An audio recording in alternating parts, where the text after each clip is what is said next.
welcome to another episode of Interactive Learning Systems. This week we're going to be looking at Google Chromebooks and some of the ways that they'll modernize student textbooks and also contribute to a better overall learning experience. This week's episode is sponsored in part by DeVry University. To find out how they can help you advance your career, head on over to www.devry.edu. My name is Kevin Sizemore, and I'll be your host. If you'd like to connect with me or find out more about me, you can always look me up on my personal website. That's kevinsizemore.com. So before we talk about the Chromebooks, let's talk about something most of us are probably familiar with, at least on some level, and that is textbooks. For a long time, textbooks have been a primary source of instructional materials. Whether you're talking about core subjects such as math, history, science, or some of the language arts, or even something that's a bit more specialized such as technology, fine arts, music, textbooks have been the most predominant means of publishing and distributing course materials for students to use. But why are textbooks so popular? I mean, there are some issues with textbooks if you think about it. The first being cost. If you think about the K-12 textbook market, not college, but just K-12, that is an $8 billion industry. And there are three companies that have about 85% of that market, including McGraw-Hill, Pearson, and Houghton Mifflin Harcourt. Breaking that down to an individual level, textbooks for the K-12 market run anywhere between $60 up to several $100 per copy of the book. So if you think about how large the industry is and how much money goes into procuring and distributing textbooks, you have to wonder if there isn't a more cost-effective option. Another drawback to textbooks is their weight. Now this might seem kind of silly at first, but just think about it for a minute. Suppose your typical student is taking 3 to 4 classes at a time, and they have a textbook for each class.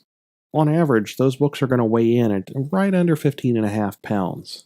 Now, 15.5 pounds doesn't sound like a lot for an adult, but if you think about the children that are carrying this around, in some cases, that's more than 15% of their body weight. In fact, the United States Consumer Product Safety Commission did a study, and they found that between 1994 and 2000, more than 23,000 children ages 6 to 18 were treated in emergency rooms for backpack-related injuries. So again, even though it may not seem like much, the weight adds up eventually and can create other issues. Moving on, think about the limitations of a book in comparison to the dynamic media that you can access from most computers or mobile devices. While some books may include access to electronic resources, it's not quite the same experience as being able to click or tap on a play button to hear an audio file, see a movie, or perhaps utilize some sort of interactive simulation. Finally, while many textbooks include a table of contents or an index, they're not as easy to search as electronic resources. So if you put all those considerations and limitations together, it begs the question, is there something better? Well, as a matter of fact, there is. Enter the Google Chromebook. It's a low-cost laptop that offers many advantages compared to conventional textbooks. Let's start with the price.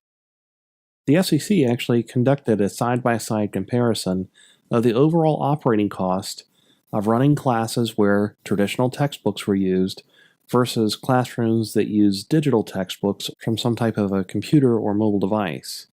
And in that study, they estimated that schools would save approximately $250 per student per year by switching to digital textbooks.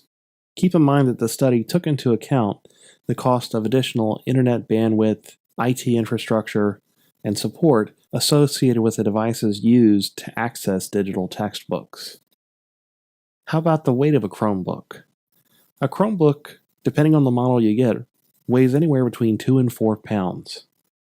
This is remarkably lighter than the 15 pounds required just for the 4 textbooks a student might be using for the classes that they're taking, which, by the way, doesn't include their personal notebooks, supplies, their lunch, their gym clothes, or anything else they may be carrying with them.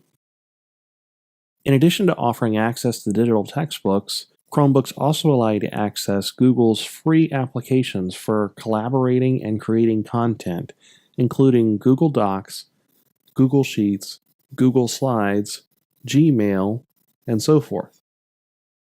Chromebooks can also run applications found in the Chrome Web Store. There are hundreds of free educational applications available for use with a Chromebook.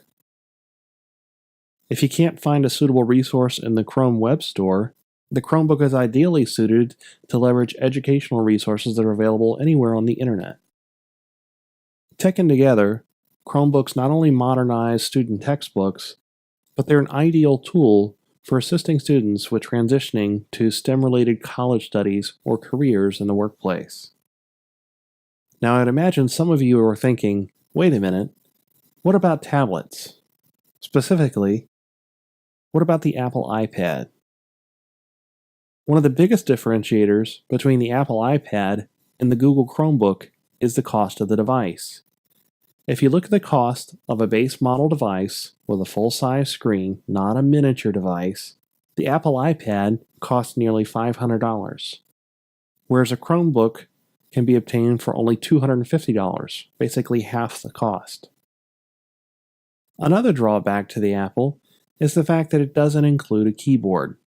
If you think about the Chromebook as a device that's supposed to be productive, not to mention allowing students to develop their typing skills, Chromebooks come with a built-in keyboard. Now, it's true that you can get keyboards for an iPad, but they're not built in, so that means you'll have to purchase a keyboard to go with each iPad.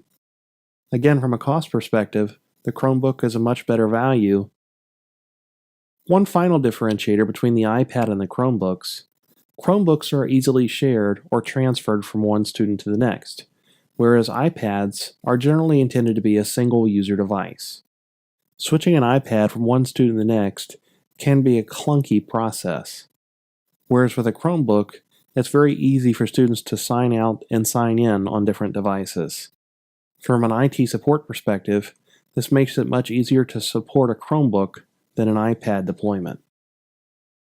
So if you think about everything we've talked about, the limitations of textbooks, the capabilities of the Chromebook, and some of the reasons why a Chromebook may be better suited for the classroom than an iPad, it seems pretty clear that the Chromebook is not only a great way to modernize textbooks, but ultimately a technology with the potential to create better learning experiences.